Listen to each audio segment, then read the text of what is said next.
Or video. Good morning, ladies and gentlemen. I'm Tom Ellis. Our county judge is at a conference out of state, and therefore, as Judge Executive Pro Tem, it's my honor to conduct the meeting today.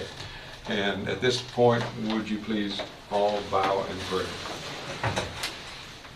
Heavenly Father, thank you for this opportunity to gather today to do the work of the citizens of Boyle County. We understand every moment of our lives that we need guidance from you, and we can never forget that. Lord, all across our nation, both east and west, there's been trauma through weather-related flooding, tornadoes, and hurricanes. Please be in those communities to help those people to recover. And Lord, in just less than 2 weeks from today, our nation will be making a 4-year decision that we've made since the time of George Washington. Please help us, guide us, bless our nation with the selection of our national officers in the Judeo-Christian light of our Constitution and our founding fathers. Please, Lord, be with our first responders here in our community and our troops all around the world. We pray in Jesus' name. Amen. And ladies and gentlemen, I introduce you to Eliza Martinez, Easton Taylor, and Jackson Wall, who will be doing our Pledge of Allegiance. Ladies and gentlemen, if you face the flag and get us started. I pledge allegiance to the flag of the United States of America and to the republic for which it stands, one nation, under God, indivisible, with liberty and justice for all. Great job. Good job. And ladies and gentlemen, you are going to have the opportunity, and I'm not going to let him sit down. Congressman James Comer is with us, and he'll come and shake the hands of you 3 young children, and we'll get a picture with you and the congressman. Congressman, come forward.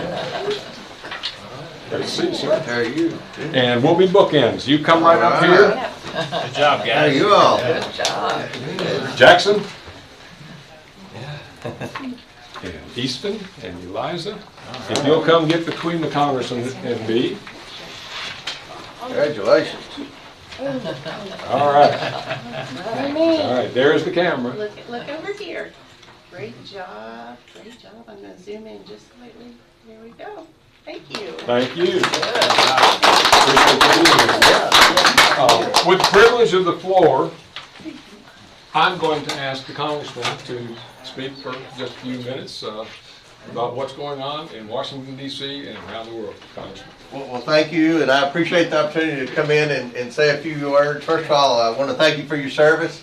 I know that I always say when I speak to a group of magistrates and commissioners that you all are the best politicians in the state, because that's the toughest job in the state. You're the most accessible of anybody in any elected office, and anyone that can get reelected as a magistrate or commissioner is pretty good. They're on top of things, because it's you all are the front lines of anyone that's got to complain about anything, because they see you every day, and I know it's a tough job. But in Washington right now, we're currently not in session. We traditionally the elections are every 2 years for the House of Representatives, so we are out until November the 12th. A lot of questions will be answered after November the 5th, as you all know. But some of the big ticket items that are going to be voted on in what's called the lame duck session, which will be the last, from November 12th all the way to December 31st. We've got to pass a budget, an annual spending plan, which is difficult. And I want to I love to use this example. just to put in perspective how difficult it is to pass anything in Washington. I say the biggest problem in Congress is there are too many congressmen. So, you know, I'm one of 6 in Kentucky and one of 435 in the United States. And to get a bill passed, whether it's the spending bill or whether it's the farm bill or any other piece of legislation, it takes 218 votes in the House. So you have to get 218, which is a 1-vote majority, 218 members of Congress that represent vastly different areas with vastly different ideologies, above average egos, to all agree on the same thing. And then that language goes to the Senate, and you have to get 60 out of 100 of those guys who aren't known for speed or efficiency to agree to every word of it. And it's just becoming harder and harder and harder. And that's unfortunate because the way the founding fathers created Congress and the legislative branch, it was designed for compromise. It was designed to be bipartisan, even though there weren't political parties in the very beginning.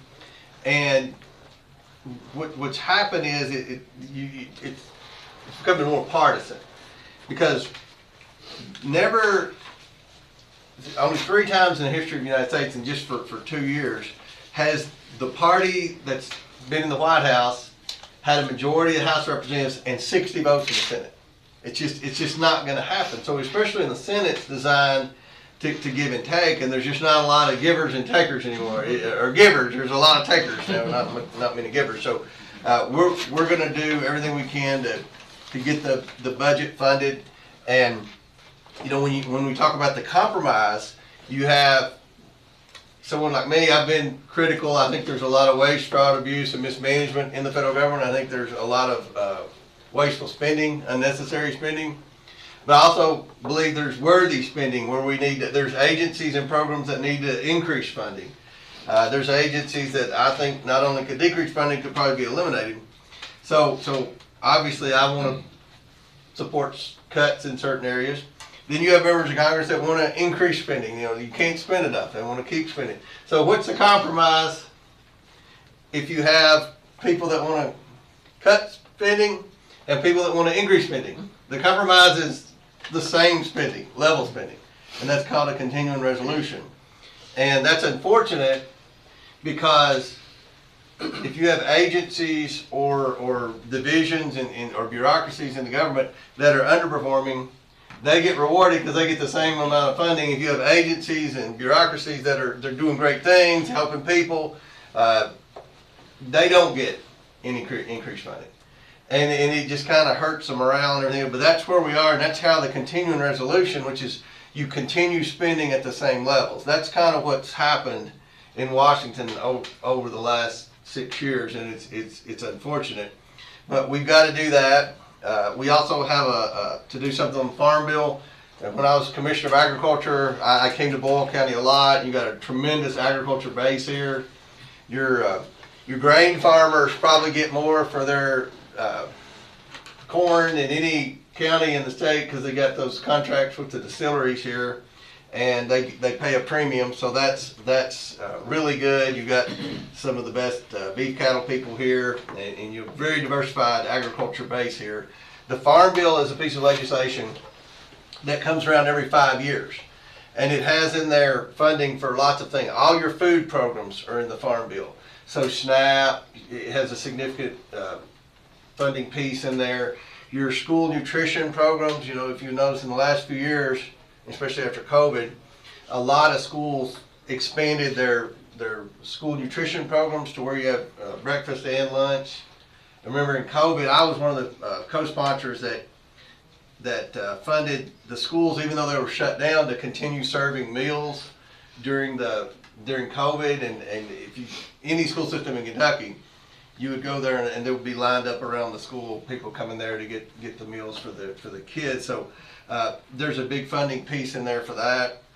You also have a big funding piece in there for the University of Kentucky College of Agriculture, which funds your extension agencies and different programs around here. So it's a pretty significant piece of legislation. But the most important thing in the farm bill for agriculture is the federal crop insurance.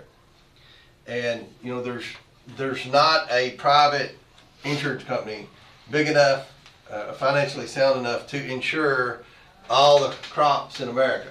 If you had a massive drought or some type of invasive, insect outbreak or whatever that led to disease outbreak or whatever, there's no one strong enough to fund that.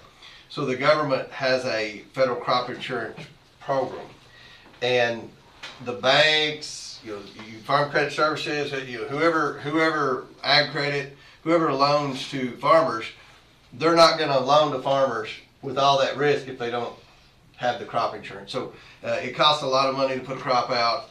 You have to have crop insurance. That's part of the business model. And the Farm Bill has been renewed 2 years, kind of like the continuing resolution. It's very difficult to get that bill passed now. And that's something that I'm very interested in with an ag background and with a big ag district. We're going to try to renew it again, kind of like we're doing the budget. And it's further examples of a broken Congress, unfortunately. But, with respect to the budget, we're not going to shut the government down. We're not going to let farmers go without crop. We'll find a way. It's just like making sausage. If you grew up on a farm, it tastes good but you don't want to watch it be made, and you wouldn't eat it if you watch it be made. But, so those are pieces of legislation. There's a lot of question as to which direction the country's going to go with respect to foreign aid, with respect to Israel policy, with respect to Ukraine funding. There are a lot of questions with respect to a lot of things with immigration, border security. All of that's going to be decided on November 5th, and from that point on will dictate a lot of the direction Congress goes on those issues. So I'll close with this. I've been blessed to represent Danville for 2 years. We have an office in Danville. Hopefully everybody's been there. And hopefully my buddy Kris here, and he's good Boyle County, but he grew up in Monroe County with me and my wife. So he may not admit that. I hope I didn't get you in trouble, Kris. No, not at all. Is that between Nancy and Summers, 88 down there? Yeah, close to 88. 88. It's between 88 and Glasgow. Jabez. 44. Oh, yeah. That's right. 44, 88. But yeah, Jabez is in Russell County, but which is in the district. But we love our office in Danville. We've had a lot of good meetings in there. We're going to have one after this in there with constituents. Whenever I'm in the district, if we have people that are always wanting to meet, and we try to schedule the meetings in the office. The district has 34 counties. So we have 4 district offices. We have one in my hometown of mine and Kris's hometown in Tompkinsville. We have one in Paducah, we have one in Madisonville, and we have one in Danville. So that's one of the 4 places, and we love the office. And if there's ever anything we can do to be of any assistance, don't hesitate to reach out. So. Congressman, I want to thank Mary Carter for coming and meeting with several of us last week on the Kinder Morgan issue. I know that she's going to be briefing you on it if you haven't heard it yet.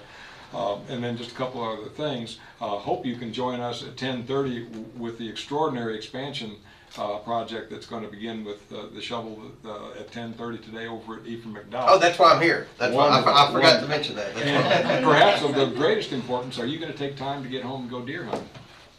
If what now? Go deer hunting. I lease all my land out, and I have a lot of hunting land, and I used to deer hunt, but I like getting that. My family, I have 2 daughters, wife, and a son that spend a lot of money, so we like the deer hunting check. So. Well, we appreciate very much you being here. We'll see you then at 10:30. And I want to say something about that. That's a massive expansion. And that I failed to mention. That's why I'm here today. It's going to be around $130 million. That's a lot, and they're doing it downtown. I mean, it's just a really good project. You got a great hospital here. We're very close with the administration at the hospital. There's always issues that arise that we work with the hospital on. the Ephraim McDowell Hospital is no different than the other hospitals in the district. There's a significant percentage, a majority of the patients are Medicare, Medicaid.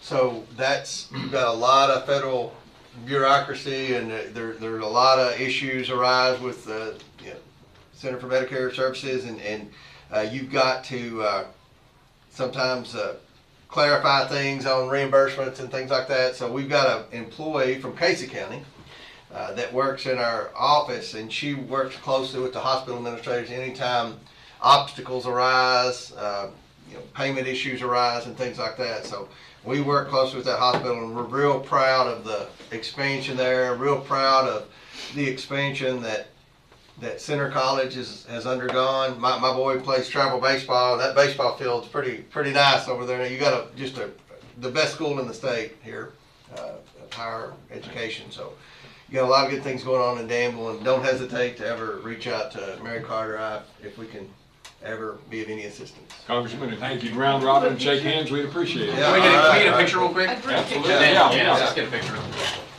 Get you out of here. Okay, where do you want to get in? You guys want See to? behaving here. Well, it's always a challenge. Very hard. I'm Come on. trying to keep you You're in part line. of this. Oh, Depends no. on how much yeah. Yeah, I'll caffeine be you taking have. the picture. I drink a pot of coffee every morning. Then I have to take a big, heavy dose blood pressure pill. Get in here. Right. Yeah. When you get Blocking. Oh, it's okay, you watch it. Get right in there. Stand in Am I front of blocking? me. Am I blocking? There you go, right there. Okay, you guys are challenging me here. So Mary Carter graduated from Center, and our great intern is currently a student at Center. So we're Ask Mary Carter who her athletic trainer was at Center. Yeah. Okay. That's why she went into She can politics. kill a golf ball. I'm kind of embarrassed Yeah. to play golf with her. Hits actually. softball pretty well, too. All right, you ready? Okay, 1, 2, 3. Got it. Okay. All right. Thank you. There you go. Thank you. Bless you, please. Thank you. How's your mom? She's good. Everybody said hi. We've got that growing. We'll see you at the groundbreaking. Dearness and is tremendous. I make her money. I played softball at Center, Because she's got a but my wedding. husband's family was golf, so I picked up. I let my brother hunt, and I remind me how much he's. Thursday. Oh, nice. Yeah. Say my brother. We're down in DC one night. Really nice. Okay, folks, we're gonna try to get out here at 10:10 so that we can all be over at the expansion of Ephraim McDowell. It's called speed court. Speed court. I know what this Speed means. court. There we go. All right, has everyone had an opportunity to thoroughly review the Make a minutes? motion, we approve the minutes. Motion made by Magistrate Jason Cullen and seconded by Magistrate Barry Harmon. Any discussion? All in favor, say aye. Aye. Minutes approved. Any opposed? All right. I guess that goes for some. Approved the budget transfers. I have Shannon. budget transfers of $5,000. I'll make a motion, we approve the budget Second. transfer. Motion made by Magistrate Jamie Gay, second made by Magistrate Jason Cullen. All in favor, say aye. Any discussion? All in favor, say aye. Aye. Any opposed, like sign? Thank you very much, and they are approved. And now the cash transfers, please. I have a transfer of $500,000 from the interest-bearing account to the general fund. $200,000 from the general fund to EMS. $100,000 from the general fund to the jail. And $10,000 from the general fund to fleet. Make a motion, we approve. Second. Motion made by Magistrate Jason Cullen and seconded by Magistrate Steve Sleeper. Any discussion? All those in favor signify by saying aye. Aye. Any opposed, like sign? And the cash transfers are approved. And the bills. The bills. I have a total of $188,353.60. We had one add-on for $387.72. for a grand total of $188,741.32. Make a motion, we approve the bills. Motion Second. made by Magistrate Cullen and seconded by Magistrate Gay. Is there any discussion? All those in favor signify by saying aye. Aye. Any opposed, like sign? And the bills are approved. All right, next on the agenda item, the reading of the CVB Ordinance. Okay. I have that. This is the second reading of Ordinance 460.3. It's an amendment to Ordinance 460.0 relating to the establishment of Tourist Commission and levying transient tax in Boyle County. There's one change over what you had for the first reading.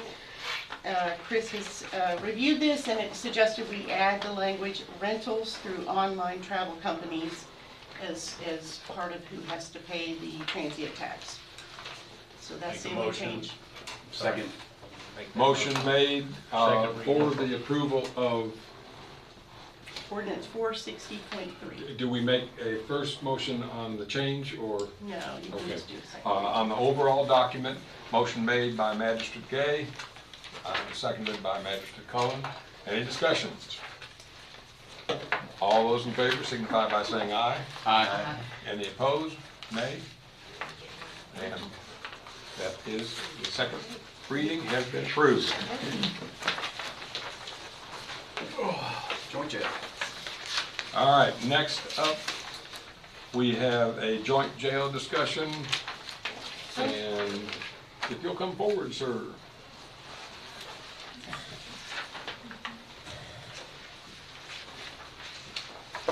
Jailor Brian Wolford. Any, Go ahead, I'll kind of help Yeah. lead this one along here. yeah, the chair of the committee should defer to the vice chair. Yeah, so the jail committee has talked about this issue, and yesterday there was a meeting of the finance committee, and we discussed the issue at hand is there's a restricted fund account that over the years has been funded by both Boyle County and Mercer County. And now that we have disbanded our partnership in the joint jail with Mercer County, we need to address the funds that are in the restricted account. So after some discussion by both committees, the feeling is we need to reimburse Mercer County the funds that are owed out of the restricted account. And then what we want to do is put the remaining balance of the restricted account funds into the jail savings account, into the Boyle County jail savings account. So if I could, I'd go ahead and make that as a motion that we refund Mercer County the balance owed to them out of the jail restricted account, and that the remaining balance of the restricted account will be moved to the Boyle County jail savings account. Second. Motion made by Magistrate Gay, seconded by Magistrate Cullen on the transfer of the funds. Do I hear any discussion? And the savings account will kind of be for the future of the jail. Yes. That's a question, are we gonna maintain a savings account? I think we should, especially at what could be coming down the road. Right. And there's always something that could go wrong, and, piece of equipment or machinery, whatever, that could die on us and would be in the budget to replace. So we've always kind of used that as a Yeah, safety.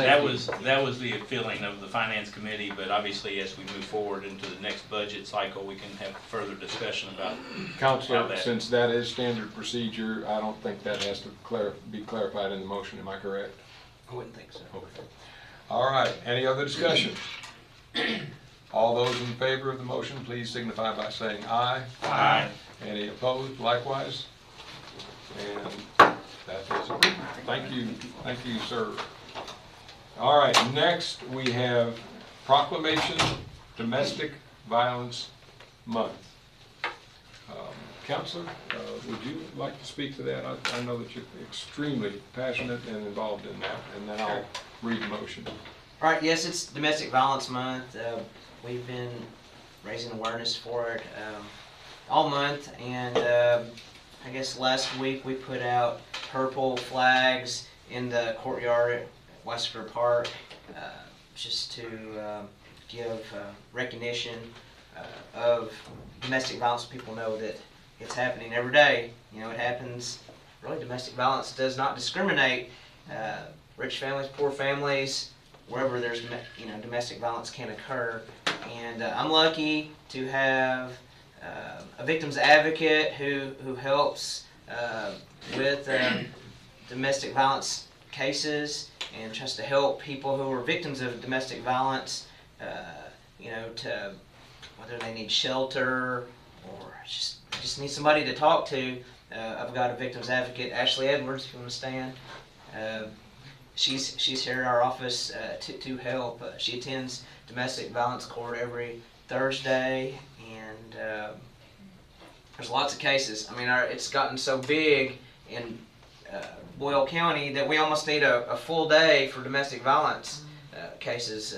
Judge Petrie, allots half a day, and then he has motion hour on Thursday afternoons, but just talking with him, it's gotten really bad, where it's almost, you need a full day, and I don't know where we're going to get another day, but anyway, I think Ashley does a great job, and tonight, I'm going to let you talk about that, Ashley, what's going on tonight in the courtyard. So if you want to come up to the podium briefly. And Ashley, while you're coming up, it was particularly pleasing to see that you had the post on Facebook, because that really spreads the word out to everyone. So yes. Thank you for that. Tonight we're having this here at Weisiger Park. We've had a few flyers posted around the courthouse, and then I've shared on social media quite a bit. But we have a few speakers. We've partnered with Ampersand, that's here in Danville, and Greenhouse 17. And we've got a few speakers that are going to share tonight, some that have experienced domestic violence. They're survivors. We have some food trucks, and we have a bounce house for the kids, and a few other activities. So if you have anything going on between 4:30 and 6:30, we'd love to have you come out, show some support. We've got it's a perfect evening for that. The weather's great, and so we're really excited to draw awareness to domestic violence. And thank you, Ashley, for getting together with these other organizations to put this on. I think it's really important. You're doing our county a great service. Well, thank you both. Any comment before I read the proclamation? I greatly appreciate what you all do, and I mean, I'd love for one day for you to have a job with this, but we need to spread the awareness. And I know you all went down to Texas recently to go get some more training and figure different ways to kind of help this community with about how many people got together at that community. I mean, at that event, was it? It was over 5,000. Crimes Against Children conference. It's a big one, and it's really great. The speakers are awesome, and yeah, about 5,000 people. So you see what's happening in other parts of the country, all over, and you can bring some of that knowledge back here, and just appreciate the dedication to trying to not only helping those that are victims of this, but finding ways to kind of hopefully curb it as well. And so I'll try to be there tonight. I hope the rest of the court joins me. So. Thank you. Any other comment? I'll read the proclamation. Proclamation, Domestic Violence Awareness Month. Whereas October was first declared as National Domestic Violence Awareness Month in 1989, since then October has been the month to wear purple and bring awareness to domestic violence survivors and attention for its victims. And whereas domestic violence is prevalent in every community and affects all people regardless of age, socioeconomic status, gender, race, religion, or nationality. And whereas domestic violence can result in physical injury, psychological trauma, and even death. On average, 20 people, men and women, are physically abused by an intimate partner every minute, and millions of children are exposed to domestic violence every year. It is important to raise awareness about domestic violence and its impact on victims, on families, and communities. And whereas Kentucky has one of the highest rates of intimate partner violence in the United States, with 44.5% of women and 32.9% of men experiencing domestic violence. And whereas October has been designated as Domestic Violence Awareness Month to promote education, prevention, and support for those affected by domestic violence, and whereas it is crucial to work toward the eradication of domestic violence and to provide resources and support for survivors. Now, therefore, I, Tom Ellis, on behalf of Trilly L. Bottom, Boyle County Judge Executive, and the Boyle County Fiscal Court, do hereby proclaim the month of October as Domestic Violence Awareness Month and October 22nd, 2024 as Domestic Violence Awareness Day. I urge all citizens to participate in activities and programs that promote awareness, prevention, and support for survivors of domestic violence. Dated this 22nd day of October 2024. I'll make that motion. Second. Motion made Second. by Magistrate Cullen, second by Magistrate Boldner. Any discussion? All those in favor signify by saying aye. Aye. And opposed? Like sign? Thank you, and thank you very much, Ashley. Again, tonight, 4:30 to 6:30, right? Yes. That's not wear purple. Got mine on today. Ashley's got hers. Thank you. Thank you, Casey. Casey McCoy.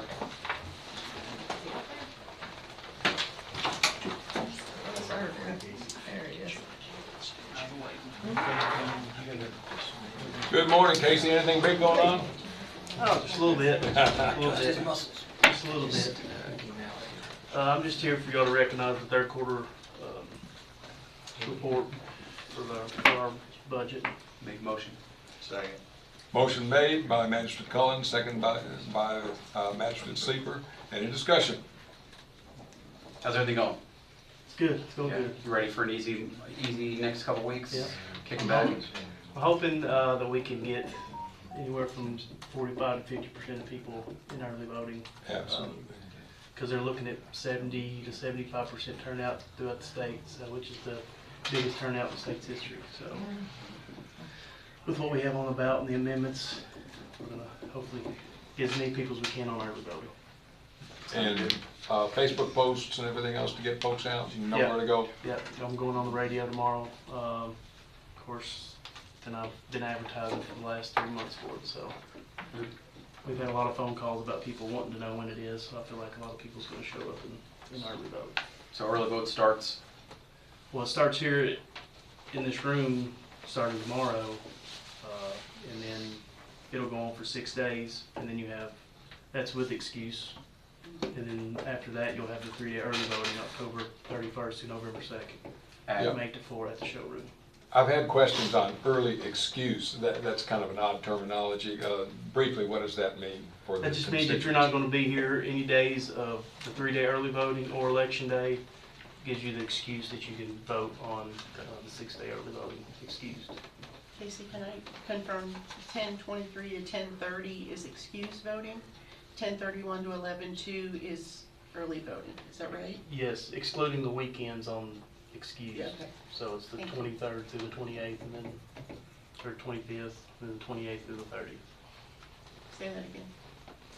23rd. No weekends. Yeah, Yeah. okay, 23 through 30 excluding weekends, Yeah. 10:31 to 11:02. Yeah. Okay, thank you. Wonderful. We've had 900, right over 900 absentee ballots too. So that's- Wow. That's a near record, isn't it? I'd say not with the COVID year, but Oh, okay. COVID election, Tenny could tell you that. Any other questions? Appreciate it. Appreciate it. Thank y'all. See you. Thank you. All right. Next up, Ethics Chair, Joe Myers. Everybody has the document in your file or on your iPad.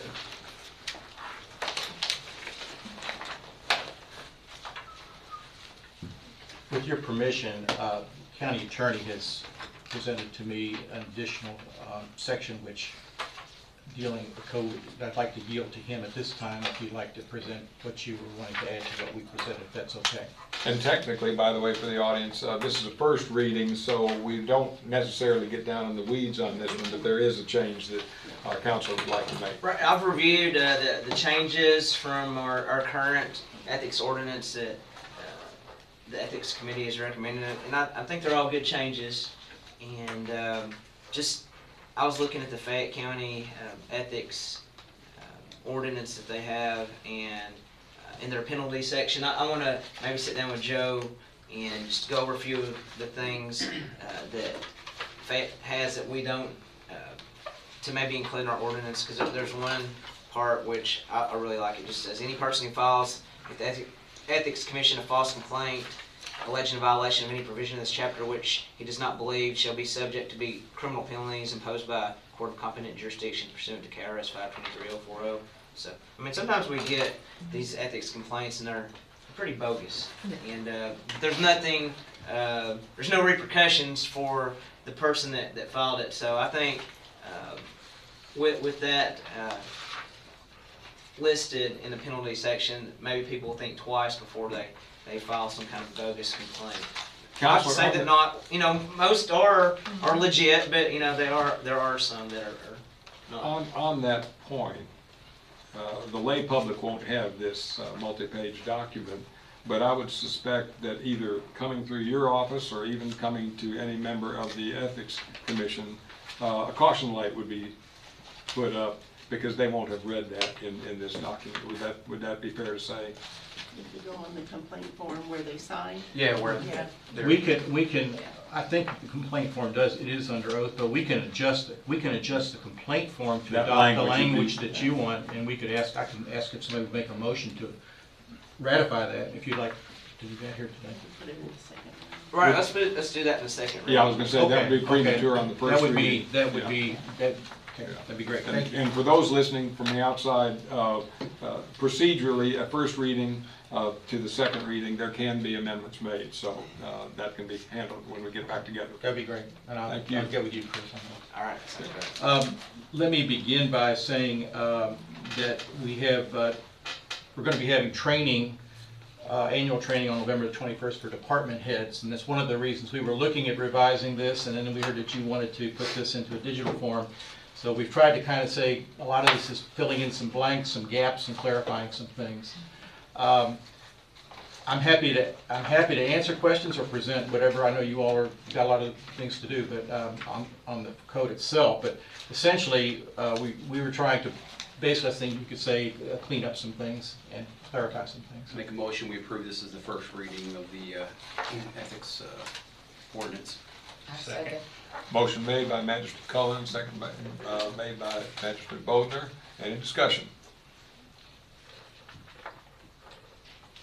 I plan on getting with Kris, possibly Joe, to kind of dig down into this, see if we need to do anything by the second reading, but I don't have any issues outside. I do like the idea that Kris has about making sure that people are filing these, they are truthful. It's not a way to get back at somebody because they didn't like how something happened. So I'm looking forward to that, and we will in the second reading also adjust the form that they have to fill out.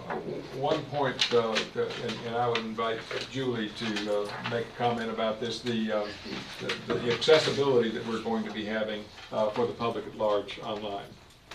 Yes, the ordinance, the forms, everything is on our website so that anybody can pull it down, read it, make a complaint, send it to the ethics email address. It's very user-friendly as opposed to the way it was a couple of years ago.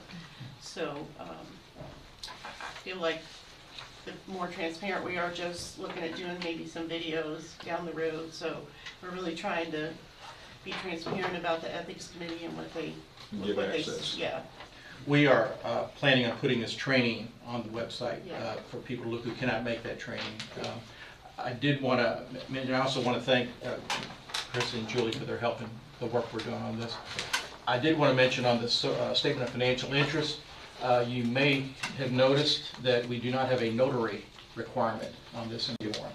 And after talking with Kris and meeting the judge and the Ethics Commission, under the law there is provision to do such a signature and still be subject to second-degree perjury penalties. as long as we make a punishment part of the process, people are aware if they sign a false statement. So that will help a lot in the administration. And also, I'll just say this, I've talked with Julie, the judge informally, and Kris, about the idea of looking to possibly in the future, not for 2020 next year, but for an online way of filing the SOPI. Yeah. I've talked with Bill Nicholson. I need to get some information from him for a budget request if there's going to be expenditures, and so you may get something early next year from us regarding that, but we'll certainly keep you informed. Joe, thank you and the members of the Ethics Commission for us. Appreciate that. And, yeah, I will say that I'm excited that, that'll be available. Transparency is great. Jamie, myself, and Tom, we worked the last 5-6 years on really, with Bill in making the fiscal court accessible outside of just this building. We've made a lot of changes to the website, to various things. Julie brought a great idea of making sure all of our ordinances are online. We're excited about that. So this is nice to see the kind of the fruits of the labor of what we've been doing for the last 6 years to really make the courthouse accessible to everybody. So Thank you. Okay, we have a motion on the floor and a second. All those in favor signify by saying aye. Aye. Any opposed, like sign. All right, it passes. Thank you. Thanks, Joe. Thanks again for your help. Okay, next we have Tim Montgomery and Kendall Clinton on CVB. Come forward, gentlemen.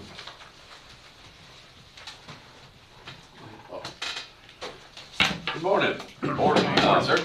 I'm here to present just a real rough balance of what we've got, roughly at $40,000 to $50,000 in the bank account each month. We have a $125,000 CD.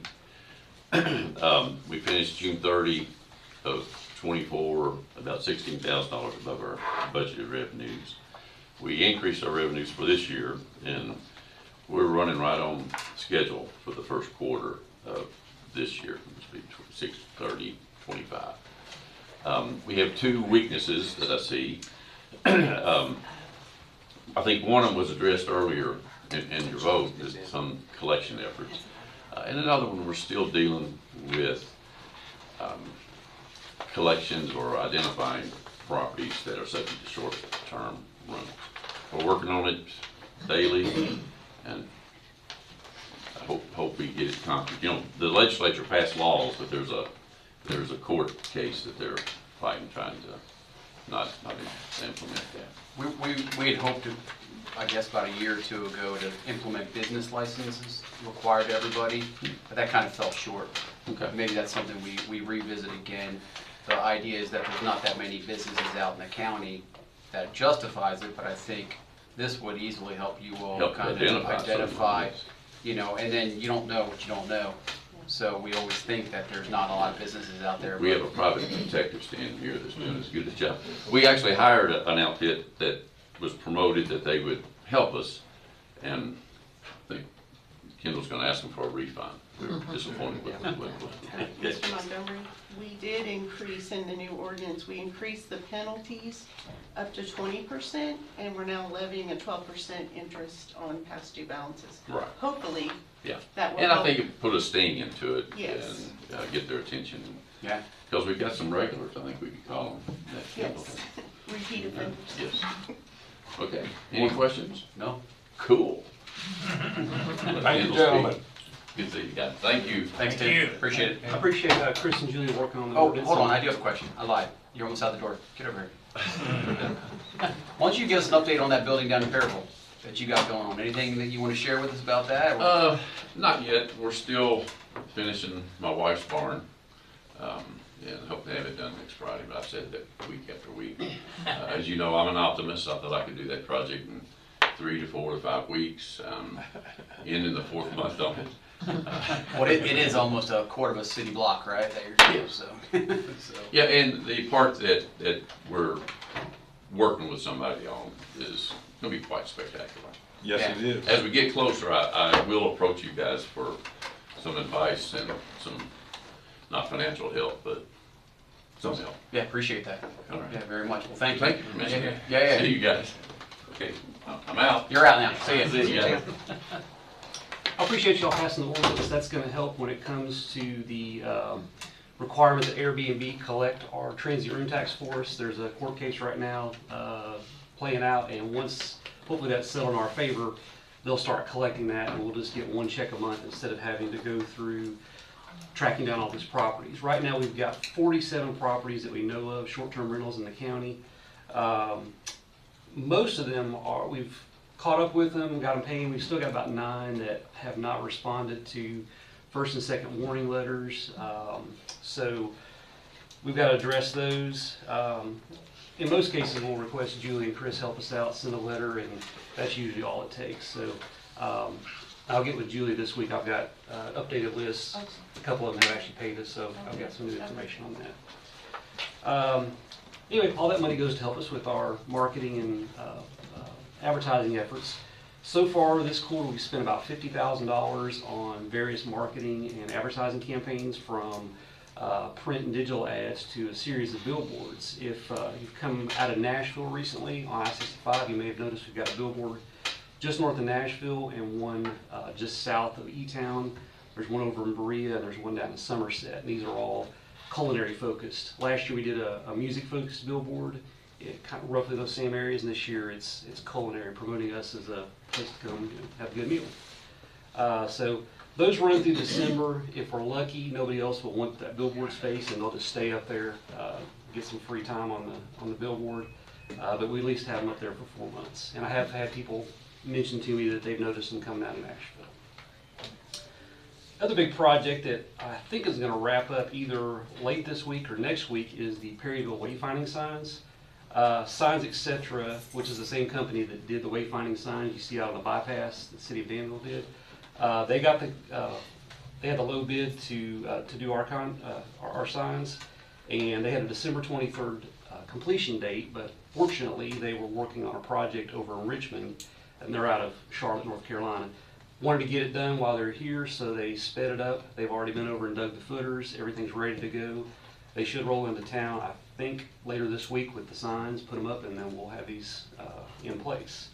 This was a $54,750 project. We were a little short in the ARPA funds we had available, so fortunately, the DBCDC had some funds for wayfinding signs in their budget, and they helped make up the shortfall, so we were able to do all 7 signs, because we were looking at possibly having to cut one of the signs from the project. And there's a lot of people who played a role in this. Allie with Main Street Perryville, Josh Morgan helped out. There's just a number of people who played a hand in this. We wouldn't have gotten it done on our own without all the assistance we have. So. Appreciate that coordination with Perryville. Thank you. All right, and that's it, unless you have questions. Thank you. You've done a great job with the music series, great job with the food. Another big one that tourism is pushing on the state level and actually at the national level is festivals. We've got several festivals, but have you and your group looked to see if there's any holes in our schedule of festivals that we do a lot of like small local stuff, which is great. I always get compliments from like family and friends that are in town visiting of the stuff that's kind of going on. Any thought about maybe like looking at, is there any holes maybe we could pull together, a festival here, a festival there, just to kind of increase that tourism even more? Actually, JJ pulled a meeting together recently to talk about a big festival that, which you can talk about it more if you want, but a festival that we previously had that could be brought back in some form. Okay. Yeah. I'm excited about that one. Yeah. I know exactly what that one. Yeah. That's still in conversation. People may or may not like that, but that's the festival that brought me to this town. So. Dang it. See? Okay, ladies and gentlemen, I know that we have 22 minutes toward our ETA, so thank you. Appreciate it. And now, interim treasurer Shannon. I just want to present the monthly treasurer settlement, and also let you all know that the first quarter report went in on time and was I'm sorry, what was that word? I haven't heard that word in a while. I'm sure it was mouse. On time? It was early, actually, 2 days early. Turned in is a whole new word. Sorry. Do we need a motion on that, Counselor? Just inform me. I'll make a motion to acknowledge it. But, yeah, I don't think, I think she's being informed. Yeah, okay. Wonderful. Not me, thank you. Very Okay, thank you, Shannon. I'm ready to hand them out if you need them. All right, ladies and gentlemen, at this time, we are going to go into executive session with Mr. Terry Crowley and a couple of others. I'd like for Julie to stay with us. Others, we must ask. JJ. I'd like JJ to stay. Yeah, Okay, JJ oh, should absolutely, I'm sorry, yes, yeah. Until while we're going into executive session. And we are going into executive session, and under KRS 61.810, parens 1, close parens, open parens B, close parens, for the discussion on property purchase. Make a motion. Second. Made by Magistrate Cullen, second by Magistrate Gay. Any discussion? All in favor, say aye. Aye. Any opposed? I'll Like get sign. that Marine dog there, stand guard at the door.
Brandon, give you any updates on Cody or anything else? Nope. Questions? We're trying to get out of here. We got to be over at 10:30. I want to make sure. You need to share with them what, just in an email, even, what you're doing, what you've done for the employees. That, when you said that the other day, that was Are we good? really incredible.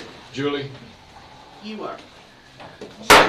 All right, Do make I a hear motion a to come back motion to into come back session. in? I hear a motion from Magistrate Cullen, second from Magistrate Gay. Any discussion? Magistrate sleep. Well, I saw both go at the same time. Any discussion? All in favor signify by saying aye. Aye. Any opposed, like sign?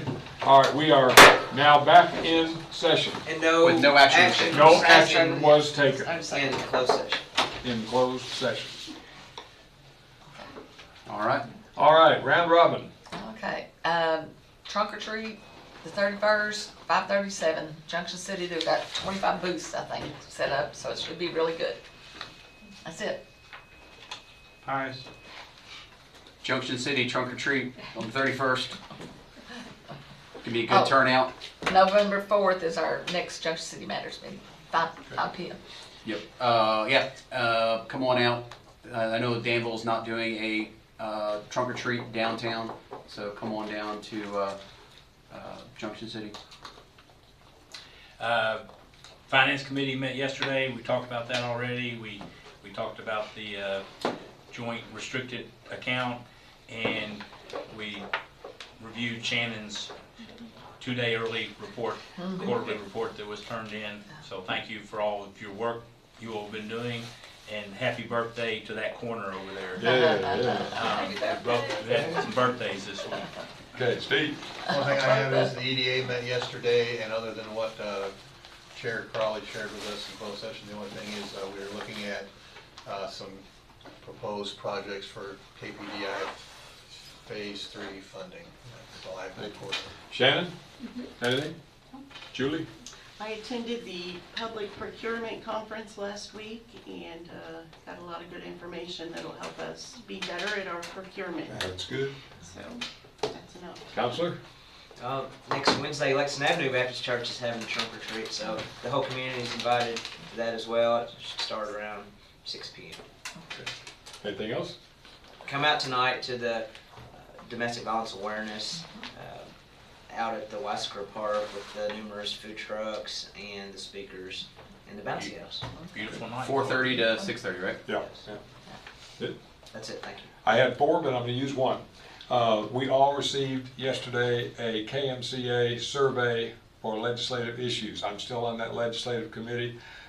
It's so important that I sat down immediately as soon as I saw it, and I wrote something in every category, so please go deeper than yes or no. All right, do I hear a motion to adjourn? Make a motion, we adjourn. Motion by Magistrate Cullen, second by Magistrate Sleeper. Any discussion? All in favor signify by saying aye. Aye. Any opposed? We are formally adjourned. See you off the groundbreaking. Mike? Where is it? It's probably on the parking lot. end of It's right over by the CVS. You'll see a big white tent. Oh. You'll see tons of people. Advertisement for